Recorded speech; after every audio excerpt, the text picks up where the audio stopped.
young man who was paralyzed from the neck down after being seriously injured in the back of a police van when the driver braked suddenly. He was not bolted in.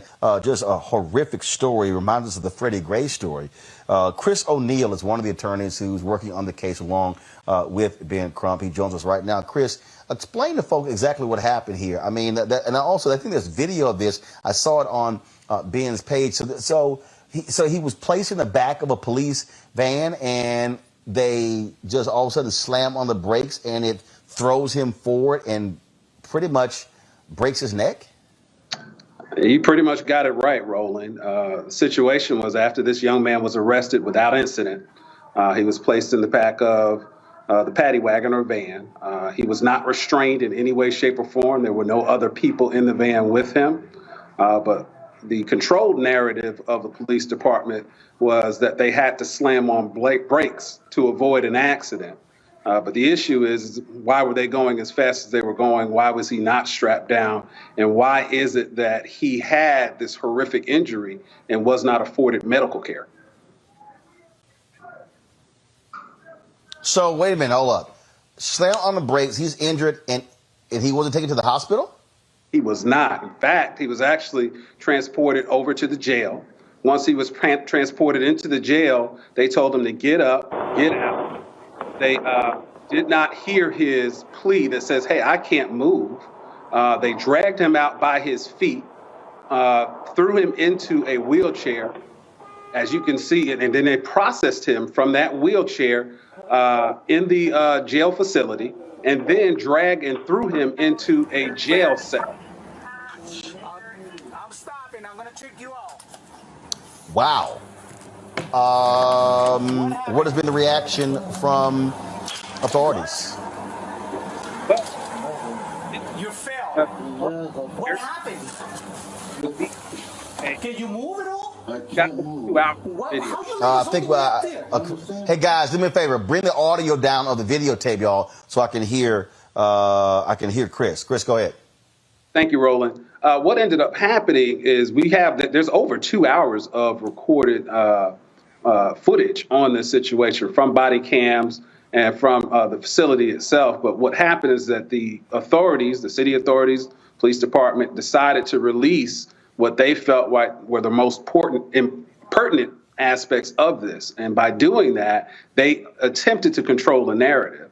But you can see in there that there was reckless indifference to this man's well-being, his care, and his life for that matter. His life is going to be forever changed. Randy Cox is never going to be the same.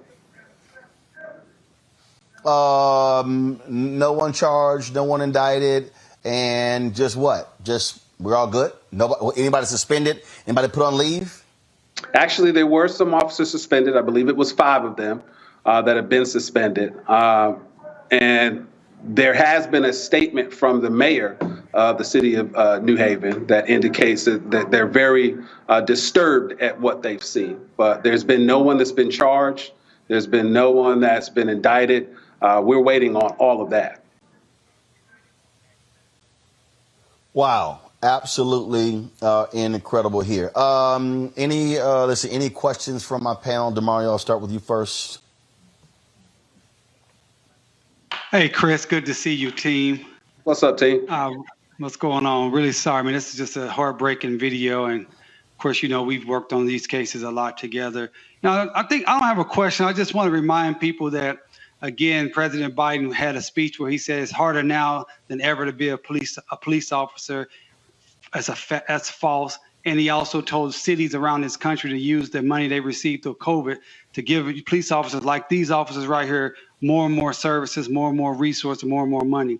And I look in this video and I see there's some black officers involved. And that should also be further proof that when we say, oh, we need more diversity in the police department, no, we need a whole new system because this system is corrupt, it's broken, and this stuff happens every single day.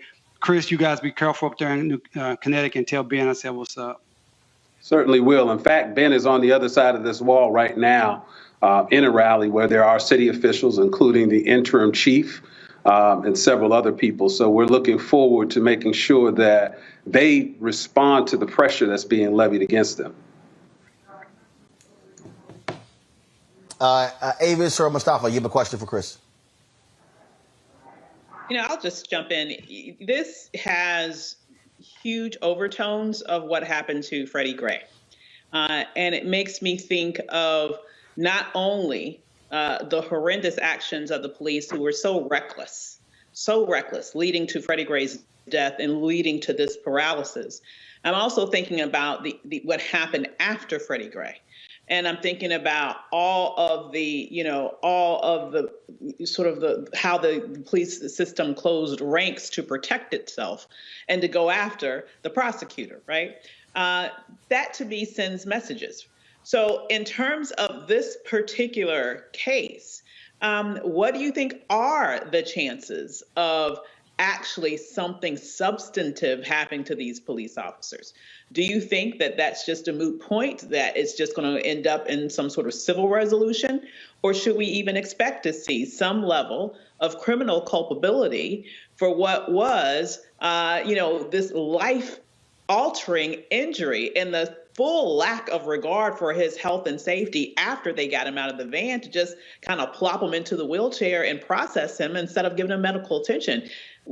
Is someone going to be arrested? Is someone going to serve some criminal time for this type of reckless disregard for human life? That's an excellent question. And we've been doing this for many years, as DeMario Solomon Simmons indicated a moment ago. And we've seen this playbook. This is not unusual. We actually expect them to now start to attempt to assassinate his character, to attempt to alleviate some of the pressure that's been placed on them, to rally around the folks that are the Blue Lives Matter people. But ultimately what it comes down to, and I appreciate exactly what you said, because if there's not a prosecution, that is going to be the decision of an elected official. And if we do not take care to go out and vote and place up candidates that are going to look out for the best interest of our community, that's going to be on us. Ultimately, we have to get out there and put the pressure on. Every time there's an incident, that's one thing. But voting is something that is actually scheduled. We know it's coming up. We've got to get behind programs and stories like what Roland Martin is willing to do, what this show is willing to do. We have to get behind causes like voter registration that I've seen Roland Martin out there day in, day out, trying to get people involved with. So quite frankly, this show and the people that are on this show are going to help push the narrative. When he talks about getting likes, we need to get more eyes on shows like this because it's going deeper into the coverage than the national media would.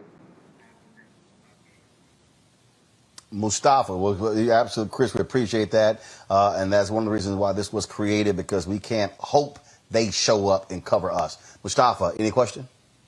Yeah, Chris, thank you for everything that you and Ben and the rest of the team there does. It seems like there is negligence from the beginning all the way through. I know without a doubt that there's training that's supposed to happen around both head and spinal injuries, and that you're taught that you are not supposed to move someone. And I heard that young man say that he couldn't feel his legs, that he couldn't move. So do you think at a minimum that negligence, of course there will be other possible charges, but at a minimum it seems like negligence was throughout this whole process? That's an interesting take on it. And I actually think that that's exactly what they want us to do, to go that route of negligence, because there are certain protections. And DeMario Solomon Simmons can get into those, but those sovereign immunity protections that protect against certain amount of negligence. So we have to play chess instead of checkers in this situation and not fall into the trap of saying, oh, yeah, look at all of this negligence and hang our hats on that when they know full well that they have protections against those things. All right, then. Attorney Chris O'Neill, we surely appreciate you joining us. Keep us abreast of what happens with this case moving forward. And thank you for being in that room, Roland. I'm literally on the other side of that room that you were streaming. That's the kind of journalism that Black America needs. We appreciate everything that you do. No, we appreciate it. Thank you so very much. All right, folks, back to our Roland Martin Unfiltered video in just one moment. How about sushi? I just had sushi for lunch yesterday. How about tacos? Automatic emergency braking, one of 6 advanced safety features standard on every 2022 Chevy Equinox. Find new technology. Find new roads. Chevrolet. Folks, Black Star Network is here. Oh, no punches! I'm real revolutionary right now. Support this man, Black Media. He makes sure that our stories are told. Thank you for being the voice of Black America, Roland. Stay black. I love y'all. All momentum we have now, we have to keep this going. The video looks phenomenal. See, this difference between Black Star Network and black-owned media and something like CNN. You can't be black-owned media and be scared. It's time to be smart. Bring your eyeballs home. You dig?